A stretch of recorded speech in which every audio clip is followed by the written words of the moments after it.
नमस्कार जोहार। आइए आपको रूबरू कराते हैं चाईबासा झारखंड का एक मामला जहां बच्चों में एचआईवी संक्रमण की पुष्टि हुई है। साथ ही उस घटना के कितने पहलू सामने आ रहे हैं, किसकी गलती हो सकती है, उन पर चर्चा भी होगी। रांची से बड़ी खबर सामने आई है जो चिकित्सक विश्वास को हिला कर रख देने वाली है। आज हम आपको ले चलते हैं झारखंड के उस अस्पताल तक जहां भय की छाया फैली है। वहां जहां एक बच्चे की जिंदगी बदल गई और उसके बाद 4 और बच्चे, कुल 5 उसी भय के दायरे में आ गए। ये कहानी है जब चिकित्सा उपचार का भरोसा छलावा बन गया। एक 7 वर्षीय थैलेसीमिया पीड़ित बच्चे को नियमित ब्लड ट्रांसफ्यूजन के अंतर्गत रक्त दिया गया। कुछ दिन बाद उसने एचआईवी पॉजिटिव होने का टेस्ट दिया, पर यहाँ समाप्त नहीं हुआ ये विषाद। स्वास्थ्य विभाग की टीम द्वारा जांच में पता चला कि उसी अस्पताल में 4 और थैलेसीमिया पीड़ित बच्चों में एचआईवी संक्रमण पाया गया है। कुल मिलाकर 5 बच्चे। अब सवाल उठता है, कैसे संभव हुआ कि बच्चों को एचआईवी संक्रमित रक्त मिल गया? जिम्मेदार कौन है? कहां चूका सिस्टम? हम इन लंबी परतों को खोलेंगे।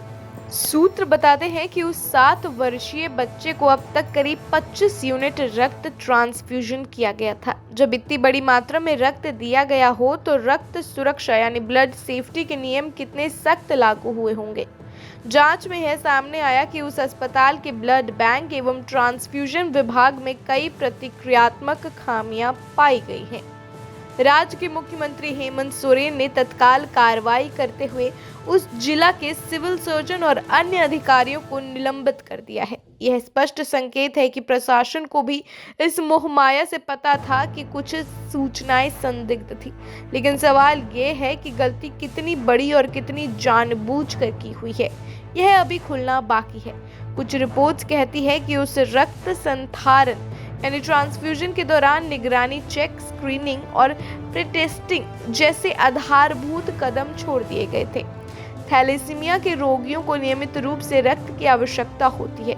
इस अर्थ में उनका जोखिम स्तर दूसरों से कहीं अधिक है।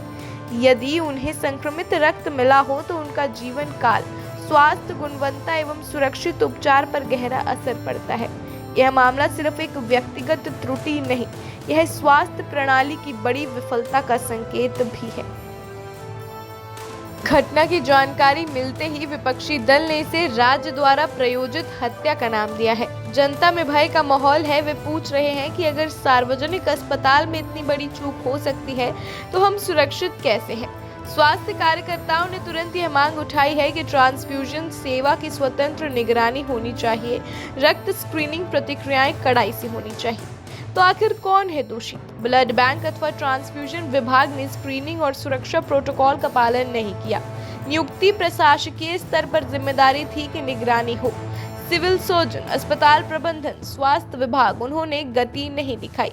राज्य सरकार को भी इस तरह के जोखिम क्षेत्रों पर समय समय पर ऑडिट कराना चाहिए था, यह नहीं हुआ। इस प्रकार दोष सिर्फ एक व्यक्ति या एक विभाग का नहीं, बल्कि यह एक समग्र प्रणालीगत विफलता है। लेकिन तुरंत निलंबन और कार्रवाई यह संकेत है कि जिम्मेदारी ली जा रही है।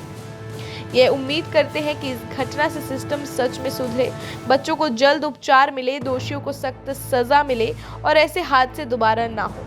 और इस दर्दनाक पर लेकिन जरूरी खबर के साथ आपसे विदा लेते हैं। धन्यवाद।